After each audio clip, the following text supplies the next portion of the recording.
Nel video di oggi vorrei presentarti alcune espressioni colloquiali usatissime che ti aiuteranno veramente a parlare italiano in modo sempre più naturale, se le integrerai all'interno delle tue conversazioni in italiano. E per fare questo ho deciso di avvalermi di un aiutante molto speciale. Niente po' di meno che Paolino. Prima di iniziare il nostro esercizio ti informo che ho preparato un documento PDF per te, che include il contenuto di questa lezione e la spiegazione di tutti gli argomenti grammaticali o lessicali che andremo a vedere insieme. Attraverso il link che trovi qui sotto nella descrizione potrai ricevere direttamente nella tua casella di posta e gratuitamente il documento PDF. Basterà aggiungere il tuo nome e il tuo indirizzo email e sarà in arrivo in pochi minuti. Allora, Paolino, come pensi che sia andato il compito in classe? Ma secondo me bene. Hai studiato molto questa volta? Hai voglia? Ieri ho studiato per ben 2 ore. Capirai, e ti sembrano sufficienti 2 ore? No, però ho studiato quello che serviva per il compito. Sarà. Poi vediamo se hai fatto tutto bene nel compito. Figurati se mi dà un minimo di soddisfazione per una volta. Hai voglia a sperare che abbia una parola buona per me? Non succederà mai. Hai notato qualche espressione colloquiale particolare? Cominciamo con la prima. Hai voglia! Il professore chiede a Paolino se ha studiato molto questa volta e Paolino risponde: Hai voglia! Ho studiato ben 2 ore. Che cosa significa hai voglia in questo caso? Significa e come? Certo! Serve a confermare qualcosa con forza. Hai voglia! Ti è piaciuto il corso di Giulia e Francesco? Hai voglia? Sì, è stato bellissimo. Posso avere dell'altro caffè? Hai voglia? Puoi averne quanto ne vuoi.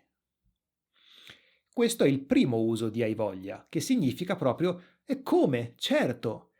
Ma questa espressione potrebbe avere anche un altro significato e lo usa Paolino. Il professore non gli dà soddisfazioni e pensa, hai voglia a sperare che abbia una parola buona per me per una volta? Hai voglia a sperare.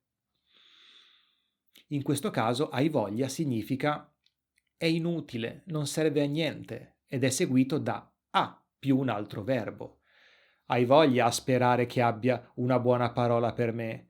È inutile sperare che abbia una parola buona per me. Hai voglia a telefonare? Non ti risponderà mai. Generalmente è usato alla seconda persona singolare perché lo usiamo parlando con qualcun altro o pensando nella nostra testa, hai voglia. Ma è possibile usarlo anche alla seconda persona, se parliamo con più persone, ma l'ho sempre sentito alla seconda persona singolare comunque. Però possiamo dire avete voglia a insistere? Tanto non verranno mai a cena con noi. È inutile insistere.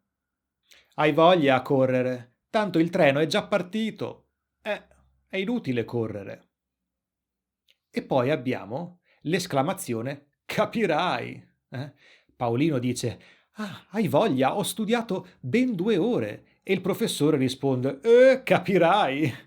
Ti sembrano sufficienti 2 ore? Capirai. Cosa significa?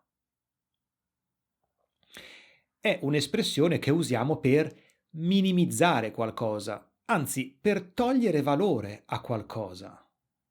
Capirai, 2 ore. Cosa vuoi che siano? Non sono niente 2 ore, non sono sufficienti. Alberto si sta allenando un sacco ultimamente. Questa mattina ha corso per ben 10 chilometri. Capirai, non sono mica tanti 10 chilometri. Stiamo togliendo valore completamente a qualcosa. E poi abbiamo l'esclamazione. Sarà. Mm. Paolino è convinto di aver studiato a sufficienza per il compito in classe e il professore dice: Sarà. Poi vedremo se hai fatto tutto bene nel compito. Sarà. Che cosa significa? Questo sarà ha un valore concessivo.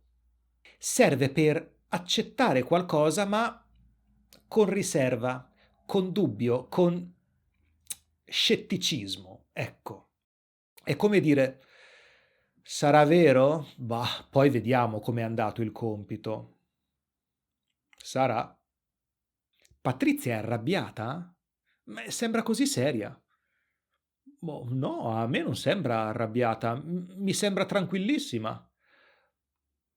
Sarà. Possiamo usarlo anche da solo. Oppure sarà, a me sembra nervosa comunque. Poi abbiamo la parola figurati, che è spesso usata come risposta a grazie e come alternativa a prego. Grazie mille per l'aiuto. Figurati. Non c'è di che. Ma non è questo il caso, perché figurati nel nostro dialogo ha un significato diverso. Paolino pensa, figurati se mi dà un minimo di soddisfazione per una volta. Figurati se mi dà soddisfazione per una volta. È usato per indicare che qualcosa è impossibile. È impossibile che mi dia un minimo di soddisfazione per una volta. Figurati.